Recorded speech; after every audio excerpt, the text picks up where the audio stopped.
இன்றைய ஆன்மீக தகவல். பாலும் தெளிதேனும் பாகும் பருப்பும் இவை நாளும் கலந்துனக்கு நான் தருவேன், கோலம் செய் துங்கக் கரிமுகத்து தூமணியே நீ எனக்கு சங்கத் தமிழ் மூன்றும் தா என்று பாடுகின்றார். எந்த ஒரு செயலை செய்வதற்கு முன்பும் விநாயகப் பெருமானை வழிபட வேண்டும்.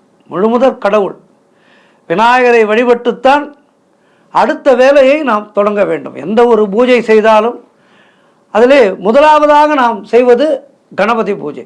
கணபதியை முதலிலே மஞ்சளிலே பிடித்து ஆவாகனம் செய்து கணபதிக்குரிய பூஜைகளை முடித்து அவருக்கான அவிர்வாகத்தை கொடுத்து விட்டுத்தான் அடுத்த பூஜையை நாம் செய்கின்றோம். இந்த விநாயகர் வழிபாடு என்பது ஒரு அற்புதமான வழிபாடு. அதாவது ஏழைகளின் கடவுள் விநாயகர் என்று சொல்லலாம். விநாயகப் பெருமானுக்கு ஆசையே இல்லாத ஒரு தெய்வம். எனக்கு அதை கொண்டு வா இதை கொண்டு வா என்று கேட்க மாட்டார். சாதாரணமான அருகம்புல் போதும் விநாயகரை வழிபடுவதற்கு. நினைத்த காரியங்கள் தடையின்றி நிறைவேறுவதற்கு விநாயகப் பெருமானை வணங்கினால் அந்த காரியம் நல்லபடியாக முடியும். நான் சொல்கின்ற அந்த குறிப்புகளை எடுத்துக்கொள்ளுங்கள். நினைத்த காரியம் நிறைவேறுவதற்கான அற்புதமான வழிபாட்டு முறைகள். முழுமுதற் கடவுள் மூலப்பொருளோன் என்று எல்லோராலும் அழைக்கப்படுகின்ற இந்த விநாயகப் பெருமானை காரிய தடைகள் யாவும் நீக்குகின்ற அற்புதமான வழிபாடு. விக்ன விநாயகரை வணங்க வினை யாவும் நெருங்காது. நம்மிடம் எந்த ஒரு வினையும் நெருங்காது விக்ன விநாயகர்.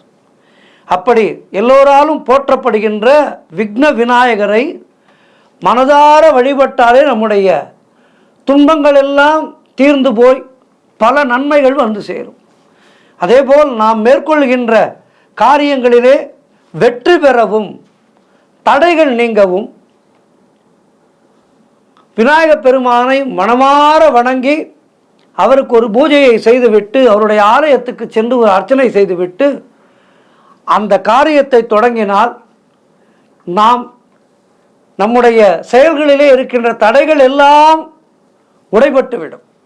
குறிப்பாக உதாரணத்துக்கு சொல்கின்றேன். ஒரு சொந்தமாக ஒரு தொழில் தொடங்க இருக்கின்றோம். அந்த தொழில் தொடங்குவதற்கு பேங்க் லோன் அப்ளை செய்திருக்கின்றோம் என்று வைத்துக் கொள்ளுங்கள். லோன் வெகு நாட்களாக வரவில்லை, தள்ளி தள்ளி போய் கொண்டிருக்கின்றது என்றால் விநாயகர் கோவிலுக்கு சென்று ஒரு சதுர்காய் விடுங்கள்.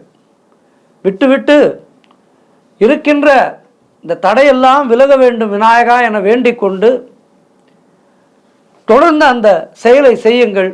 அதற்கான முயற்சிகளை செய்யுங்கள். விநாயகப் பெருமான் ஏதோ ஒரு ரூபத்திலே உங்களுக்கு உதவ காத்திருப்பார். ஆகவே இதனை நிச்சயம் செய்யுங்கள். அதேபோல் அன்றாட வாழ்க்கையிலே இந்த தேங்காய் என்பது மிக மிக முக்கியமானதாக இருக்கின்றது. ஆன்மீக ரீதியாக ஆன்மீகத்திலே தேங்காய்க்கென்று ஒரு சிறப்பான இடம் உண்டு. விநாயகப் பெருமானுக்கு தேங்காய் உடைத்து அர்ச்சனை செய்ய வேண்டும். அதேபோல் சிதறுகாய் விட வேண்டும். சிதறுகாய் விட்டால் நம்முடைய துன்பங்களையும் தடைகளையும் செல்லு செல்லாக செலுத்து விடுவார் விநாயகப் பெருமான். எல்லா விதமான வழிபாட்டிலேயும் தேங்காய் முக்கியமான பங்கு வகிக்கின்றது. இந்த தேங்காய் என்பது எதிர்மறை ஆற்றல்களை எல்லாம் நீக்குவதற்கு அந்த வெள்ளை நிறமானது இறைவனிடம் நாம் வெள்ளை மனதோடு வணங்க வேண்டும் என்கின்ற அற்புதமான தத்துவத்தை நமக்கு சொல்கின்றது.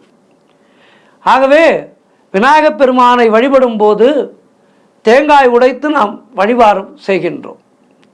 இந்த பரிகாரம் செய்வதற்கென்றே ஒரு முறை இருக்கின்றது.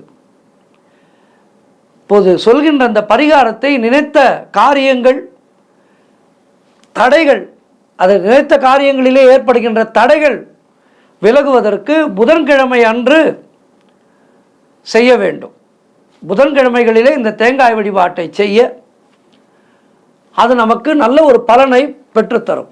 புதன்கிழமை அன்று தேங்காயை வாங்கி மாலை வேளையிலே வீட்டின் வடகிழக்கு மூலையிலே, அதாவது ஈசான்ய மூலை என்று சொல்வார்கள், அங்கு வைத்து விடுங்கள். அன்றைய இரவு பொழுது முழுவதும் தேங்காய் அந்த இடத்திலேயே இருக்கட்டும்.